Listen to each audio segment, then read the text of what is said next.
오늘도 뉴스 전문가 세 분과 함께 하겠습니다. 최진봉 성공회대 교수, 백성문 변호사, 그리고 하종대 보도본부 선임 기자 세 분입니다. 안녕하십니까? 안녕하세요. 어서 오십시오. 자, 대장동 개발 특혜 의혹을 수사하고 있는 검찰이 어제 이 성남시장실과 시장 비서실을 압수수색했습니다. 하지만 이 수사가 시작된 지 22일 만에 이루어진 겁니다. 일각에서는 더불어민주당 대선 후보인 이재명 경기지사의 눈치를 보고 있는 게 아니냐, 이런 지적까지 나왔습니다. 자, 한편 수사를 이어가고 있는 검찰 내에서는요, 생각하지도 못했던 내분이 일고 있다라는 이야기가 들리고 있습니다. 한 언론 보도에 따르면 이른바 대장동 4인방이라고 불리는 유동규, 김만배, 남욱, 정영학 이 네 사람의 대질 조사를 놓고 역효과를 우려한 일부 검사들이 의견 충돌이 발생하고 있다라는 내용인 겁니다. 자, 검찰의 대장동 개발 특혜 의혹 수사를 놓고 잡음이 계속 검찰 내에서 흘러나오고 있는데요. 이 검찰은 어제 유동규 전 성남도시개발공사 기획본부장을 구속 기소했습니다. 수사 시작 이후 처음으로 재판에 넘긴 사례인데, 그런데요, 정작 가장 중요한 혐의라고 할 수 있는 배임 혐의를 빼고 기소를 한 것으로 확인이 됐습니다. 어떻게 된 겁니까? 배임이 빠진 이유. 영장기재 범죄 사실에 들어가 있던 게 기소할 때 빠지는 건 저 진짜 거의 처음 본 것 같은데요. 지금 말씀하셨던 것처럼 검찰 내에서 이 부분에 대한 수사가 미진했다는 취지인 것 같아요. 네. 그래서 앞으로 역할 분담이나 이런 것들을 정확하게 확인한 후에 추가 조치를 하겠다고 하는데, 네. 그 배임으로 반드시 기소한다는 뜻은 아닌 것 같아요. 근데 이제 배임으로 기소를 안 하면 어떤 문제가 생기냐면요. 그냥 유동규 씨가 개인적 일탈을 한 겁니다. 아하. 윗선으로 올라갈 필요 없죠. 아니, 사업 자체가 문제가 없었으니까 네. 배임이 아닌 거고, 배임이 아니고 유동규 씨가 뇌물을 받았으니 유동규 씨 혼자 잘못한 거고, 네. 그러면 그 윗선으로 올라갈 이유도 없죠. 아하. 이제 그러다 보니까 이게 혹시 배임죄로 기소를 하지 않은 게 지금 검찰의 설명과 달리 이재명 지사를 의식한 게 아니냐. 네. 지금 우리가 조금 전에 얘기하셨던 것처럼 시장실과 비서실 압수수색 22일 만에 했죠. 네. 지금 성남시청 한 5번 압수수색했을 거예요. 네. 근데 그걸 단계를 밟아가는 과정이라고 하는데 무슨 높은 사람 순으로 올라갑니까? 네. 압수수색이? 그건 아니란 말이죠. 그러니까 시장실과 시장 비서실 압수수색을 하지 않았던 것이 결국 이재명 지사를 기소하는 것, 이재명 지사를 수사하는 것, 이 부분은 사실상 검찰이 처음부터 포기한 것이 아니냐라는 네. 그런 의혹이 나올 만한 상황인 거고, 네. 아까 그 검찰 수사팀과 지휘부의 갈등도 검찰 지휘부가 너무 급해요. 아니, 아하. 계좌 추적이나 뭐 아무것도 없이 4명 모아놓으면 뭐 합니까? 이제 그러다 보니까 이 검찰의 수사 의지나 수사 방식, 이런 모든 것에 문제점이 있는 단편을 보여준 것이 유동규 씨의 배임 혐의를 뺀 기소가 아닌가. 네. 현재는 그렇게 보고 있습니다. 이번 이제 검찰의 기소 내용을 보면 사실 제가 법조가 오래 나갔지만 극히 이례적인데요. 네.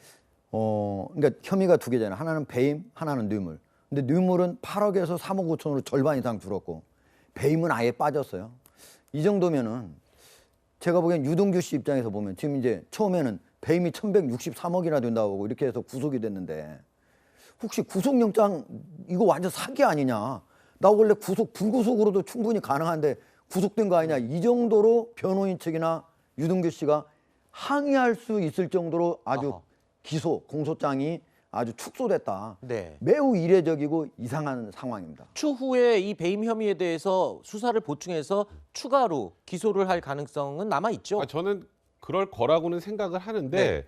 구속기간 20일 동안 뭐 했나 그런 생각이 아하. 드는 거고요. 지금 뭐 공소장 변경, 그러니까 공소사실을 추가하는 방식으로 할 가능성은 있지만 아직은 배임으로 우리가 조사해서 기소하겠습니다라는 얘기까지는 하지 않은 상황인 겁니다. 그렇군요.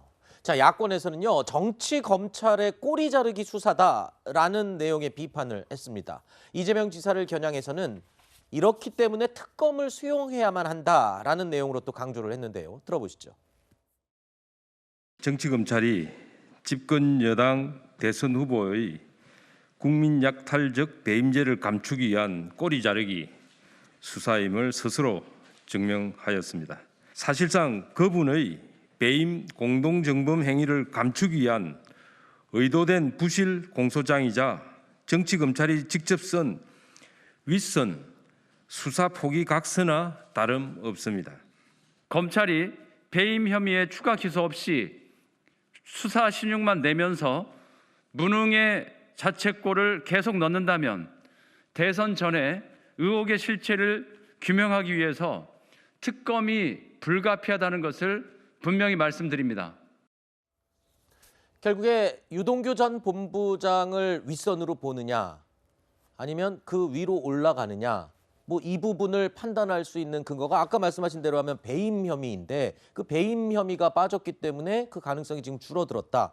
글쎄요. 그렇기 때문에 특검을 요구를 하고는 있지만 이재명 지사가 지금 특검 요구를 수용할 가능성은 거의 없지 않습니까?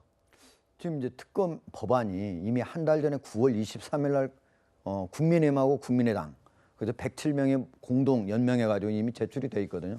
지금 아무런 논의가 안 됐어요. 근데 네. 이제 이재명 시장은 만약 특검을 하게 되면 조사를 받아야 될 사람인데 자기 자신이 그걸 수용할 리도 없지만 이거는 이재명 시장이 무슨 이재명 경기도지사 지금 후보가 이걸 뭐 수용하느냐 안 하느냐가 그런 문제가 아니고 이거는 국회에서 더불어민주당이 지금 다수를 점하고 있잖아요. 거기서 받아들이면 할 수 있는 거고 안 하고 네. 하는 거지 이재명 시장과는 지사하고는 지사. 상관이 없다 이렇게 네. 말씀드립니다. 일단 아까 얘기를 들어보니까 사실 유동규 씨 입장에서는 이번에 이 배임 혐의가 빠진 기소 지금 상황으로서는 유동규 씨 입장에서는 좀 유리하게 돌아가는 것 같은데 변호인 측에서도 입장을 밝혔죠. 뭐라고 합니까? 네, 변호인 측에서 입장을 밝혔으니까 이게 사실은 검찰이 명확한 증거를 찾지 못했기 때문에 그러지 않았겠어요. 배임을 네. 뺀 이유가. 그러니까 수사를 제대로 해서 배임이 있다고 하면 그 배임에 관련된 증거들을 충분히 확보를 했어야죠. 그런 부분이 부족해서 아마 그렇게 한 것 같고 유동규 씨 기소에서 변호인 입장은 이런 거예요. 심약한 성격이라 공직자 채용 후에 뇌물에 대한 경계심이나 두려움이 남달랐다. 김만배 씨가 수백억을 줄 듯 얘기해서 맞장구치다 주범으로 잘못 몰렸다고 얘기를 하고 있는데 이런 이제 뭐 변호인이니까 이렇게 얘기할 수 있다고 보고요. 물론 유동규 씨가 아직까지는 뭐 확정된 게 없기 때문에 단정적으로 얘기할 수는 없지만 이게 과연 국민들의 시선에 맞느냐? 그건 저는 아니라고 보고요, 개인적으로. 네. 그러니까 유동규 씨가 지금까지 여러 가지 뭐 예를 들면 맞장구를 친 것도 잘못됐죠. 그런 얘기가 있더라도 그걸 공직자로서 맞장구를 치면 안 되는 것이고 거기에 부안해동하면 안 되는 것이잖아요. 이런 지하에 끊었어야 되는데 그러지 못했던 것은 이건 분명히 문제가 있다. 저는 네. 그렇게 보고요. 이 변호인이라는 말도 뭐 변호인 입장에서 얘기할 수 있지만 국민들에게 설득력 있는 부분은 아니라고 봅니다. 네. 700억 원을 받기로 약속을 했지만 다 받은 건 아니지만 그래도 또 일부 받았잖아요. 그 부분은 혐의가 지금 입증이 된 부분이기 때문에 글쎄요.